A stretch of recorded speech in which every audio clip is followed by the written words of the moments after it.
तर मोहित्याच्या बायकांनी हातात तलवारी घेऊन सीमेवर जा, कारण हे राज्य व्हावं ही जरी श्रींची इच्छा असली तरी हे स्वराज्य टिकावं ही माझ्या छत्रपतींची इच्छा होती.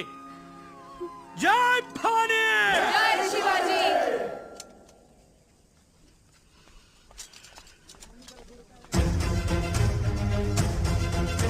ताटातली निरांजन तशीच ठेवा. आता जिंकून आल्यावर ओवाळून घेऊ. भाऊसाहेब तलवारी काढा.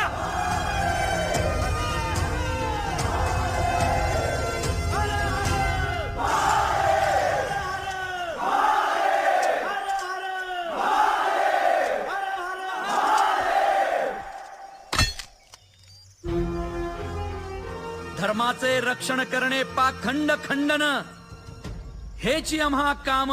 बीज वाढवावे नाम. आज आपल्या धर्मासाठी आपल्या